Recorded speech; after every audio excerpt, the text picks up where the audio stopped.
No one is safe from Donald Trump, not even his closest buddy, Israeli Prime Minister Benjamin Netanyahu. They had a great bromance in Trump 1.0.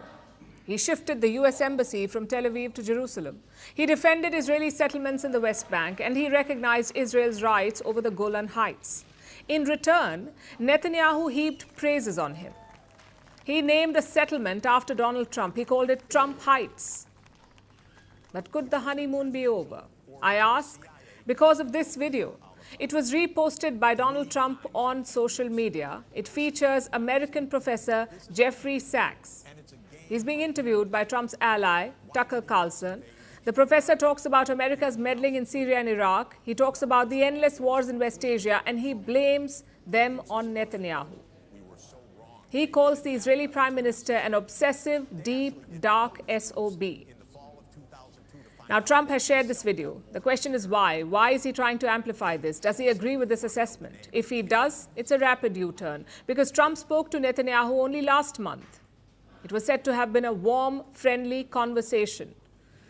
And this week, he threatened Hamas. He asked them to return Israeli hostages before he took charge. If not, all hell would break loose. Those were the words he used. So what changed in 24 hours?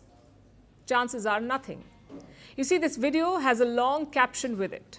It talks about how Barack Obama meddled in Syria, how the CIA tried to topple Bashar al-Assad, but the caption does not mention Netanyahu or Israel. So it is possible that Trump only read the caption, that he did not hear the whole thing, and he shared it. And frankly, I don't know which is worse, that Trump is reposting abuses against a world leader, or that he doesn't listen to what he shares. Either way, the damage is done. Netanyahu was supposed to attend Trump's inauguration this month, but reports say he has pulled out. No one is explicitly blaming Trump's video post, but the timing is certainly suspect. And do you know why this confusion exists? Because of his erratic policies. Consider the whole Greenland row. Trump is asking Denmark to hand over Greenland to the US. He says he needs it for national security. Now, Greenland is an autonomous region in Denmark. In simple words, it belongs to them. So Trump is talking about taking over sovereign land, that too from a NATO ally. And this obsession is not new. He first floated this idea back in 2019, but back then he talked about buying Greenland. This time, though, he's not ruling out military action. He wants to take it any way he can. So US allies in Europe are worried. Some of them cannot wrap their heads around it, like Germany's Olaf Scholz. He says he does not understand what Trump means. In my discussions with our European partners, a certain lack of understanding has emerged with regard to recent statements from the United States. The principle of inviolability of borders applies to every country, regardless of whether it is to the east or west of us.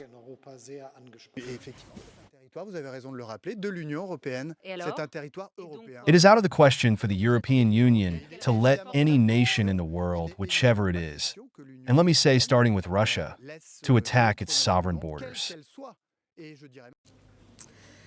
But Trump is not de-escalating. He genuinely believes that Greenland wants to join the US. Yeah, I don't think we had pushback. Greenland is, if you look at the people there, we got tremendous, we got applause as we landed yesterday. I had my representatives, my son Don, and representatives go there, and it was like a love fest.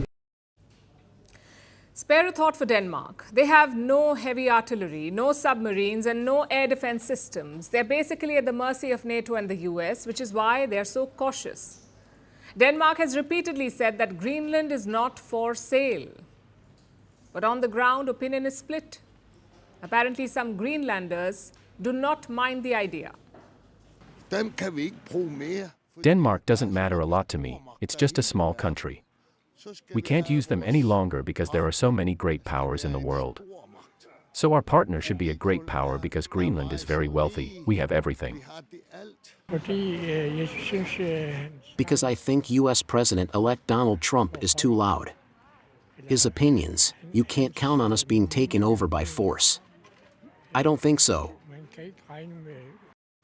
Greenland is an autonomous region. They also have a complicated colonial history with Denmark. On paper, they can become independent if they want to, but join the US?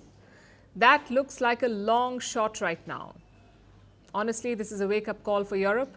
They outsourced their defense and foreign policy to Washington, but they forgot a crucial question. What if the US no longer needs them?